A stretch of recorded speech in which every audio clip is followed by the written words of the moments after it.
So, hi. Hi. How you doing? Okay, pleased to meet you. Welcome. So, you are a resident here at Kitopia Yeah. of DJ DNA, Yes. Urban Dance Squad. Long time ago, yeah. So, how did you kind of get involved in what's going on here? Well, it's really Kuipman's idea. I mean, he started this compound and he was just looking around, okay, what's there in Utrecht that may be interesting to invite? And I was one of the chosen ones. In fact, I had quite a nice studio somewhere else. So he had to not like ring me once to get me to do it. But at a certain point, half a year after they started in the first location, I joined in, and that was like, yeah, really nice. I haven't regretted it for a single day. So, for this week, have you been working on anything specific, or have you been collaborating with any of the other artists, or are you kind of just doing your own thing as you would be? Right now, up till now, I mean, I have prepared my studio, and tomorrow morning there's some modules coming in, especially for this week. And till now, I've been working on a mix I had to redo. So the last 2 days I did that.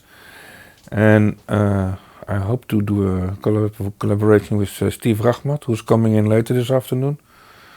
And I prepared some for that. So I have some ideas and some samples I want to use. I'm doing a recorder project with medieval recorder work, and it has some great flute playing on it. And I looped the flute on the house beat, and it's just like really trippy. It's really, really trippy. So I'm going to play this for Steve and see what happens. And otherwise, I'll just float around to do other collabs. I mean, things go quite organically. Last year, we had a crazy jam here at a certain point. Howie B was here. We were like jamming, and Sai came in, and we were just like hanging off his mixer. At a certain point, I looked up, and there was like 50 people in this room. Everybody dancing. So it just sort of moves around, and it happens where it happens, kind of. Yeah. This is the good thing of breeding places, that the chemistry of the sum of all parts is most interesting. So as long as you can make that happen, that's what you do, right? Yeah. So you've got some really quite interesting pieces of gear in your studio, kind of some one-offs and stuff like that. So do you want to just maybe talk about this synth on desk, which is the only one in the world, or? Yeah, there's 4 or 5 that were made for the Dutch Conservatory and some music schools, but nobody knows where they are. So maybe in some cellar or some school somewhere. And I found a small 4-channel mixer with a simple EQ, and that was really, really, really bad. So I had to use it for spare parts. And got the long faders off it and the pre-selector for the... So I sort of pimped this mixer with it, but I bought it for 750 guilders, which is 300 euros. And it was late 90s, and it had been in the garage where every day this guy went to work, he started this car. So there was this big tar layer on it. It was all gray, so I had to clean everything. I finally got it to work, and this I built up myself. This is our ADR scamp modules, gates, different kinds of equalizers. These are all compressors, and then we have some expander gates and so more filters, a panner, and stuff like that. Handmade circuits or kind of circuits that you've developed from other kind of circuit boards, or? This is like a known brand. This is like from around 1980. They used to make like also normal sized, like 2 units high, 19-inch famous compressors, like the one that's called the Vocal Stressor, which is the one that's said to be behind the drum sound of John Bonham on his famous break on When the Levee Breaks, that drum sound. And in fact, these circuits are very much like those circuits. If you combine the right tree, you come really close to that sound, but these you find like really cheap. Like this one at the moment, there's one on eBay for $20. Because people find them and they don't have the rack and they don't know what they're for and they can't check.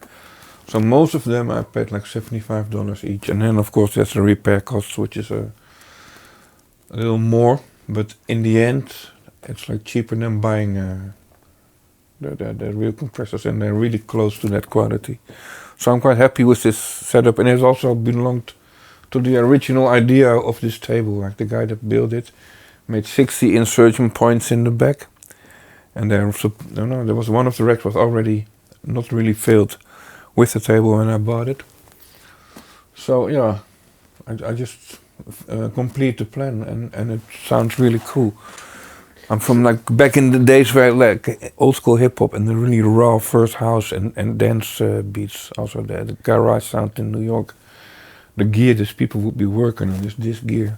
So even now it has quite a gnarly kind of quality. Yeah. It's like really there. It's outspoken. Yeah. It's really discreet.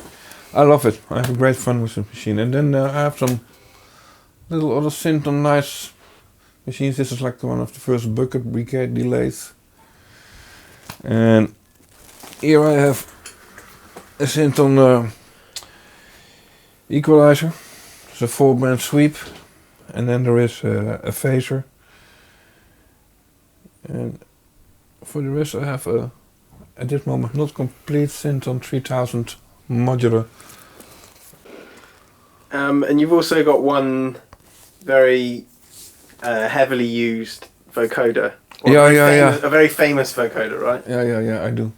So you want to turn that way? Yeah. It's in the box now.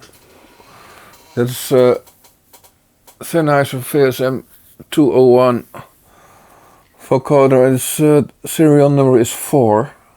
The first 4 were in a wooden casing like this, and then the rest was in a like more flight case style casing. And it's not clear how many were made, but most people think it's 12, and about 7, as far as I know, are still to be found. And there's one German site that says there were 50 built, but it's a bit like, where are they then? It's because. But this particular one was owned by someone very famous, right? Kraftwerk, yeah. It came straight from the Kling Klang studio. Okay. Yeah. Cool. Yeah, that was a crazy moment.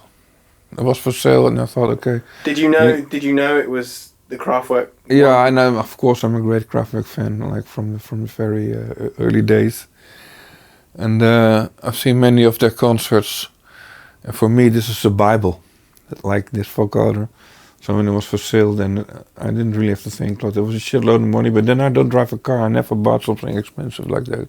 And it wasn't more expensive than a car. So fuck that. And it doesn't pollute the air. Instead, the opposite. It makes the air more pleasant, vibrate more pleasant. So it's okay. I'm happy. I just made a song with it, about it. I decided that because Kraftwerk makes all these tracks about a computer or a race or a machine or whatever, even about a pocket calculator. I thought, well, let's make one about the vocoder in their style. So this is my next track that's coming out after this summer. Okay. It's called Kraftwerk Vocoder.